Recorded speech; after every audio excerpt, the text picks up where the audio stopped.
there is a big day ahead in the United States, where Joe Biden is set to be sworn in as America's 46th president. Because of the pandemic, the inauguration ceremony this afternoon is going to take place in front of a small, socially distanced gathering without the crowds usually seen in Washington. So just who is the new man replacing Donald Trump in the White House? Here's James Alexander and Emily Unia with 5 things you need to know about Joe Biden.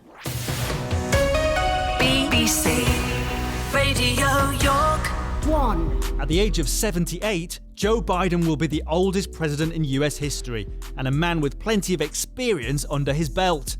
After a brief spell as a lawyer, he was first elected to America's key legislating chamber, the US Senate, in the 1970s. Joe Biden first ran for president in 1988 and again in 2008. Both bids failed and Biden became Barack Obama's vice president. Their close friendship got the internet abuzz with hundreds of jokey bromance memes, something both men saw the funny side of. This also gives the internet one last chance to talk about our bromance. 2. While Donald Trump came from a wealthy New York family, Joe Biden's background was a lot less privileged. He was born in the working-class mining town of Scranton, Pennsylvania, where his dad struggled to find regular work. As a boy, young Joe was bullied because of a bad stutter that affected his speech. He improved his stammer by reciting poetry in the mirror, but even now he says he still occasionally struggles with public speaking. 3. Joe Biden's personal life has been punctuated by tragedy. In 1972, just after he was first elected as a senator, his wife and baby daughter were killed in a car crash. His young sons Beau and Hunter were badly injured, and Mr. Biden was sworn into office at their hospital bedside. He says he's never forgotten the medics who saved their lives. The guy driving a tractor trailer broadsided my wife and children and killed my wife and killed my daughter.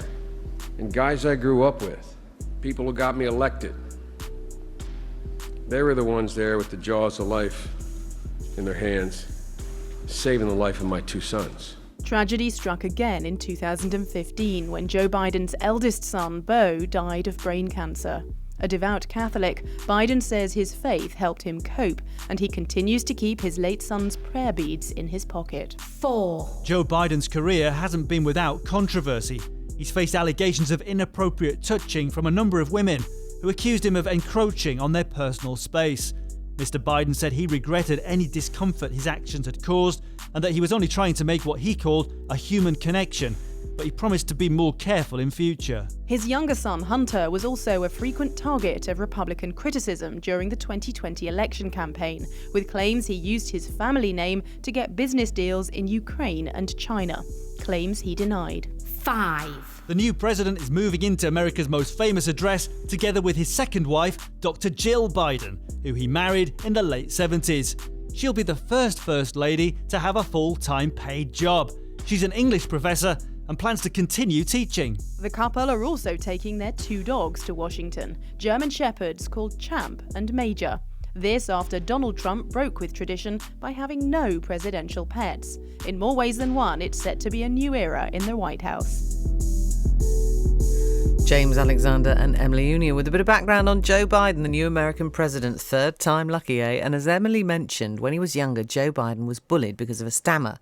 He goes out of his way to help others who struggle with their speech. Well, one person who Joe Biden has inspired is Thomas Grattoni-May. Now, Thomas is a 6th former at Asheville College in Harrogate and has been working with the charity Action for Stammering Children to develop an interactive game that highlights famous people with a stammer and how the influence they have had on society, as Thomas has been telling me. I really wanted to help people who have a stammer because I understand, as being a fellow stammerer, how hard it is for, basically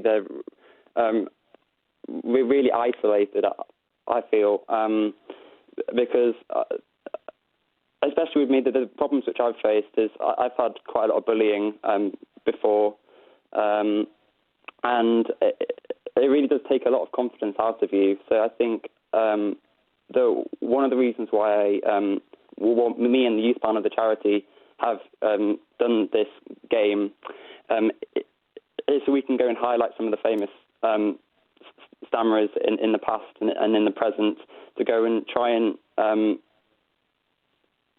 show them that stammering doesn't stop you from achieving your dreams and goals. Yeah, so I mean, can you give me a few names? Because I mean, recently I've seen that Joe Biden has a stammer, so he's right up there, the president of the United States, when he finally gets there. Yeah. Joe Biden is such a huge inspiration for me because it just proves that you can go and get to be the president of the United States and do anything that you want to do. And I find him so.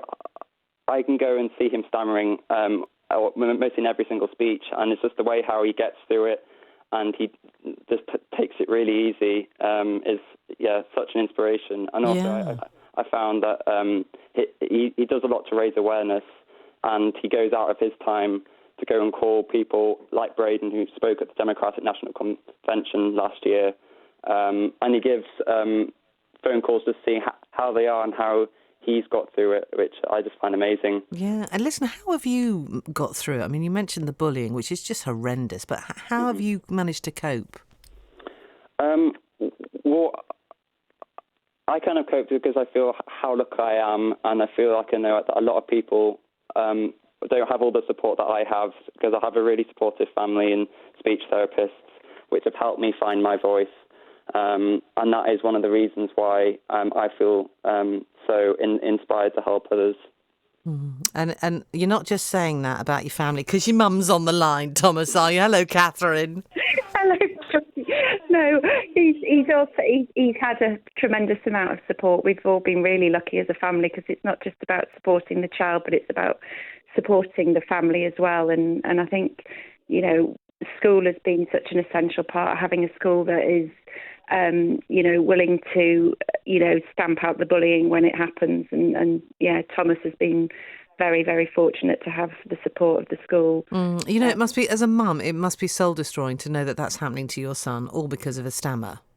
Yes, it is. But I think what doesn't kill you makes you stronger. That's not a controversial thing to say, but it's certainly been the case with Thomas that it's brought out in many ways. It's brought out the best in him. It's given him an opportunity to sort of develop a resilience, and with the support of those around him and the teachers and the speech therapists, and also the network of fellow stammerers that Action for Stammering Children have been able to provide him with.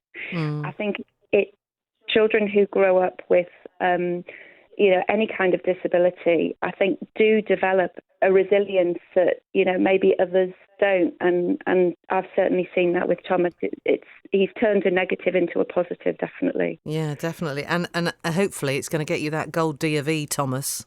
Yeah. Look, you're doing some really big things with this. I mean, your mum mentions Action for Stammering Children. This is the charity that you've developed this game, Stand Back in Time. You're doing some big stuff on on panels, charity panels as well. You're becoming a speaker. You're putting yourself out there, Thomas. Yeah. I just kind of feel like, because there's so many people which don't have a voice, so I feel like it's my responsibility to go and help other people and get the support that that the speech therapists have given me. How much fun is this game? I mean, A, actually coming up with it, but B, playing it. Well, it's a really fun interactive game, and it goes through the famous stammerers. Like, for example, we talk about Nye Bevan, who's considered the founding fathers of the NHS, which we're so grateful for at the moment. And it's just a fun, laid-back game, which and I think the main point is just it goes and raises awareness of stammering, which I think it is the major issue, as it is a hidden disability. Thomas Grattoni-May, what a wonderful chatter he is, and his mum Catherine, they were talking to me a few days ago, and it's just a joy, to know that he's thriving and he's doing something really brilliant, working with Action for Stammering Children. And his game, the interactive game is called Stand Back in Time. You're listening to Georgie at Breakfast on BBC Radio York. It's just gone 7:30.